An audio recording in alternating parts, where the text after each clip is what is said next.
అమ్మవారి వార్షిక జాతర తర్వాత ప్రజలు ఆనందంగా జీవిస్తున్నారు. పంటలు పుష్కలంగా పండుతుండేవి, చెరువులు నిండిపోతుండేవి. కానీ కాలక్రమేణా ఆ గ్రామంపై ఒక మహారాక్షసుడు కన్నెర్ర చేశాడు. అతని కోరిక గ్రామాన్ని జయించి అక్కడి ప్రజల్ని తన బానిసలుగా మార్చుకోవడం. రాత్రి వేళల్లో ఆ రాక్షసుడు గ్రామంలోకి వచ్చి పశువులను ఎత్తుకెళ్లడం, పొలాలను నాశనం చేయడం మొదలుపెట్టాడు. గ్రామస్తులు భయంతో వణికిపోయారు. ఎవరికీ ఉపాయం కనిపించలేదు. ఆపదలో ఉన్న ప్రజలు తమ గ్రామ దేవత చాముండేశ్వరి అమ్మవారిని ప్రార్థించడం మొదలుపెట్టారు. పూలతో, పాలతో, పండ్లతో, దీపాలతో అమ్మవారిని ఆరాధించారు. అమ్మా, మమ్మల్ని రక్షించు, నీవు తప్ప మాకు రక్షణ లేదు అని మొక్కుకున్నారు. భక్తుల ఆర్తనాదం విని అమ్మవారు ఉగ్ర చాముండేశ్వరి రూపంలో అవతరించారు. ఆమె కళ్ళ నుండి అగ్నిజ్వాలలు వెదజల్లాయి. చేతిలో త్రిశూలం, ఖడ్గం పట్టుకొని రాక్షసునిపై దూసుకుపోయారు. ఘోర యుద్ధం జరిగింది. అంతలో అమ్మవారు రాక్షసుని జయించి భూమిపై పడగొట్టారు. ఇక నుండి ఈ గ్రామంపై ఎవరూ దృష్టి పెట్టలేరు. నేను స్వయంగా ఇక్కడ రక్షకురాలిగా ఉంటాను అని ఆశీర్వదించారు. ఆ తర్వాత నుంచి గ్రామంలో శాంతి నెలకొంది. పంటలు పుష్కలంగా పండాయి.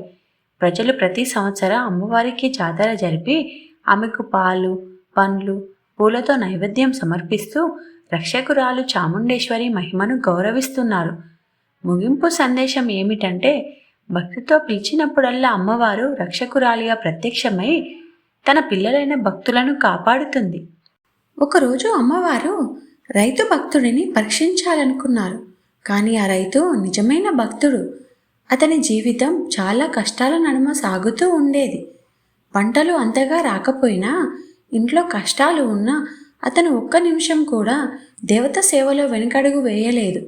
ప్రతిరోజు పొలం నుంచి తిరిగి వచ్చాక తాను సంపాదించిన కొద్దిపాటి అన్నం, పాలు, పూలు అమ్మవారికి సమర్పించేవాడు. దేవతను పూజించే భక్తులతో చాలామంది ఉన్నా వారిలో నిజమైన భక్తుడెవరో తెలుసుకోవాలనే ఆలోచనతో అమ్మవారు ఈ పరీక్ష పెట్టింది. అమ్మవారి పరీక్ష ఎలా ఉందంటే, ఆ గ్రామంలో ఒక పెద్ద ఎండ వేసింది. పంటలు ఎండిపోవడం మొదలయ్యాయి. అందరూ బాధపడుతూ దేవతను అడిగారు, అమ్మా, ఈ కష్టాలను తొలగించు అని. కొంతమంది భక్తులు పూజలు ఆపేశారు. మరికొందరు అమ్మవారిని తప్పుపట్టారు. కానీ ఆ రైతు మాత్రం నిశ్శబ్దంగా, అమ్మా, నువ్వు పరీక్షిస్తే నేను తప్పక గెలుస్తాను, నీకై పూజ ఆపను అని మరింత భక్తితో పూజ కొనసాగించాడు. రోజులు గడుస్తున్నాయి. చివరికి ఒకరోజు రాత్రి అమ్మవారు కరుణారూపిణిగా అతనికి ప్రత్యక్షమయ్యారు. నా బిడ్డ, నీ భక్తి నన్ను కదిలించింది. నువ్వే నిజమైన భక్తుడివి. నా పరీక్ష పూర్తి అయ్యింది అని ఆశీర్వదించారు. ఆ రాత్రి నుంచి గ్రామం మీద మేఘాలు కురిసి మళ్ళీ పంటలు పుష్కలంగా పండాయి. గ్రామం అంతా ఆనందంతో నిండిపోయింది. ఇందులో ముగింపు సందేశం ఏమిటంటే, సత్యమైన భక్తి అనేది కష్టకాలంలోనూ తగ్గని భక్తి. నమ్మకం ఉన్న చోట దేవత కరుణ తప్పక లభిస్తుంది.